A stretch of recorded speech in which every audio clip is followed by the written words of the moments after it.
CM Siddaramaiah D K Shivakumar ಎಲ್ಲ ಒಂದು ಕಾರ್ಯಕ್ರಮಕ್ಕೆ ಬಂದಿದ್ದಾರೆ. ನಮ್ಮ ಹಾಸನ ಜಿಲ್ಲೆಯಲ್ಲಿ ಪ್ರವಾಸ ಮಾಡಿದ್ದಾರೆ.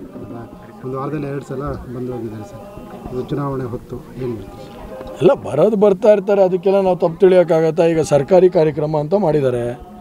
ಈಗ ನೋಡ್ತಾ ಇರ್ಬೋದು ನೀವು, ನಾನು ಅವತ್ತು ಹೇಳಿದ್ದೆ ಸುಮಾರು 3 ರಿಂದ 4 ಕೋಟಿ ವೆಚ್ಚ ಆಗುತ್ತೆ, ಎಲ್ಲಿಂದ ತರ್ತಾರೆ ಅಂತ. ಸರ್, ನಮಗೆ ಒಂದು ಭಾವನೆ, ಇವರೆಲ್ಲ ಏನಾದ್ರು ಚರ್ಚೆ ಮಾಡಲಿ, ಸತ್ಯಾಂಶಗಳನ್ನ ಆಚೆ ಇಡಬೇಕಲ್ಲ.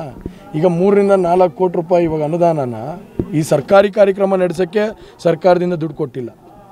ಹಲವಾರು ಕ್ರಷರ್ಗಳಿಂದ, ಕ್ವಾರಿಗಳಿಂದ ಸಂಬಂಧಪಟ್ಟಂಥ ಈ ನಮ್ಮ ಯಾರು ಅಧಿಕಾರಿಗಳಿಂದ ಎಲ್ಲ ವಸೂಲಿ ಮಾಡಿ ಇವತ್ತು ಈ ಕಾರ್ಯಕ್ರಮನ ಮಾಡಿದ್ದಾರೆ. ಸುಮಾರು 4 ಕೋಟಿ ವಸೂಲಿ ಆಗಿದೆ. ಈಗಾಗಲೇ ನೀವೇ ನೋಡಿರ್ಬೋದು, DC ಮೇಡಮ್ ಅವರು ಒಂದು ಹೇಳಿಕೆ ಕೊಡ್ತಾರೆ. ಏನು, DC ಅವರು ಒಂದು ಪಾರದರ್ಶಕವಾಗಿ ಚುನಾವಣೆ ಸಂದರ್ಭದಲ್ಲಿ ಪ್ರತಿಯೊಂದು ಯಾವುದೇ ಒಂದು ಪಕ್ಷಕ್ಕೆ ಸೀಮಿತ ಆಗದೇನೆ ಅವರು ಕೆಲಸನ ನಿರ್ವಹಣೆ ಮಾಡಬೇಕು. ಆದರೆ ಅವ್ರೇನು ಹೇಳಿಕೆ ಕೊಡ್ತಾರೆ, ನಾವು 750 ಬಸ್ ಪಂಚಾಯತಿ ವಾರ ಬಿಟ್ಟಿದ್ದೀವಿ, ಎಲ್ಲರೂ ಜನ ಕರ್ಕೊಬರೋದಕ್ಕೆ PDOಗಳಿಗೆ ಇನ್ಸ್ಟ್ರಕ್ಷನ್ಸ್ ಕೊಟ್ಟಿದ್ದೀವಿ, ಆಶಾ ಕಾರ್ಯಕರ್ತರು ಅಂಗನವಾಡಿಯವ್ರಿಗೆ ಇನ್ಸ್ಟ್ರಕ್ಷನ್ಸ್ ಕೊಟ್ಟಿದ್ದೀವಿ. ಅಲ್ಲಿ ಮಹಿಳೆಯರಿಗೆ ಏನಂತ ಇನ್ಸ್ಟ್ರಕ್ಷನ್ಸ್ ಕೊಟ್ಟಿದ್ದಾರೆ, ಅಲ್ಲಿ ಫಲಾನುಭವಿಗಳು ಯಾರು ಇದ್ದೀರಾ, 2,000 ರೂಪಾಯಿ ಏನು ಬರ್ತಾಯಿದೆ ಅಂಥವ್ರಿಗೆ ಅಲ್ಲಿ ಬಂದರೆ ನೋಂದಣಿ ಮಾಡ್ಕೋತಾರೆ, 4,000 ರೂಪಾಯಿ ಕೊಡ್ತಾರೆ ಅಂತ ಹೇಳಿ ಒಂದು ಸ್ವಲ್ಪ ಜನ ಓಡಿಸ್ಕೊಂಡ್ಬಂದಿದ್ದಾರೆ. ಆದರೂ ಕೂಡ 20,000 ಜನ ಮೇಲೂ ಸೇರ್ಸೋಕ್ಕಾಗಿಲ್ಲ. ಅಂದರೆ ಇವೆಲ್ಲ ಮಿಷನರಿ ಇಟ್ಕೊಂಡು 20,000 ಜನ ಸೇರಿಸಿದ್ದಾರೆ. ಕಾಂಗ್ರೆಸ್ಸೇ ಪಕ್ಷ ಅವ್ರ ಬಹುತೇಕ ಅವ್ರೇನಾದ್ರು ಕಾರ್ಯಕರ್ತರು ಸಭೆ ಕರೆದಿದ್ದಿದ್ರೆ ಬಹುತೇಕ 10,000 ಜನ ಮೇಲೂ ಸೇರ್ತಾ ಇರಲಿಲ್ಲ. ಯಾಕಂದರೆ ಈ ಆಡಳಿತ ಪಕ್ಷದ ವಿರೋಧಿಗಳು ಆಗಲೇ ಎದ್ದು ನಿಂತ್ಕೊಳ್ಳೋಂಥ ಕೆಲಸ ಆಗಿದೆ. ಇವತ್ತು ಎಲ್ಲ ಕಡೆಯೂ ಕೂಡ ಆ ಒಂದು ಚರ್ಚೆ ನಡೀತಾ ಇದೆ.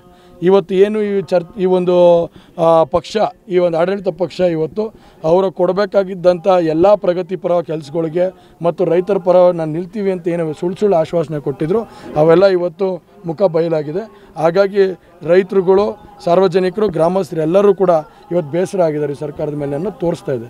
ಹಾಗಾಗಿ ಇದ್ರ ಬಗ್ಗೆ ಹೆಚ್ಚಿನ ಚರ್ಚೆ ಮಾಡೋದಕ್ಕೆ ಹೋಗಲ್ಲ. ಅವ್ರು 2 ಅಲ್ಲ 3 ಬಾರಿ ಬರ್ತಾರೆ, 4 ಬಾರಿ ಬರ್ತಾರೆ, ಅದಕ್ಕೆ ನಮಗೂ ಅದಕ್ಕೂ ಸಂಬಂಧ ಇಲ್ಲ. ನಮ್ಮ ಕಾರ್ಯಕರ್ತರು, ಮುಖಂಡರು ಗಟ್ಟಿಯಾಗಿದ್ದಾರೆ. ನಮ್ಮ ಪಕ್ಷದ ಮತ್ತು BJP ಪಕ್ಷದ ಮುಖಂಡರುಗಳು ಎಲ್ಲರೂ ಗಟ್ಟಿಯಾಗಿ ಈ ಬಾರಿ ನಾವು ಮತ್ತೊಮ್ಮೆ ಮೋದಿಯವ್ರನ್ನ ಪ್ರಧಾನಮಂತ್ರಿ ಮಾಡ್ತೀವಿ, ದೇವೇಗೌಡರಿಗೆ ಮತ್ತೊಮ್ಮೆ ಈ ಒಂದು ಸ್ಥಾನನ ಆಯ್ಕೆ ಮಾಡಿಕೊಡೋ ಅಂಥದ್ರಲ್ಲಿ ಎಲ್ಲದರಲ್ಲೂ ರೀತಿಯಲ್ಲಿ ಕೆಲಸ ಮಾಡ್ತೀವಿ ಅಂತ ಹೇಳಿ ನನ್ನ ಒಂದು ಬೆಂಬಲಕ್ಕೆ ನಿಂತು ಇವತ್ತೆಲ್ಲ ಕೆಲಸ ಮಾಡ್ತಿದ್ದಾರೆ. ನಾನು ಅವರ ಆಶೀರ್ವಾದದ ಮೇಲೆ, ಅವರ ಒಂದು ವಿಶ್ವಾಸದ ಮೇಲೆ, ಅವರ ಒಂದು ಶ್ರಮದ ಮೇಲೆ ನಾವು ಕೂಡ ಕೆಲಸ ಮಾಡೋ ನಿಟ್ಟಲ್ಲಿ ಮಾಡ್ತಾಯಿದ್ದೀವಿ. ಖಂಡಿತವಾಗ್ಲೂ ಒಳ್ಳೆ ದಿನಗಳು ಬರ್ತವೆ ಅಂತ ನಾನು ಹೇಳೋಕ್ಕೆ ಇಷ್ಟಪಡ್ತೀನಿ.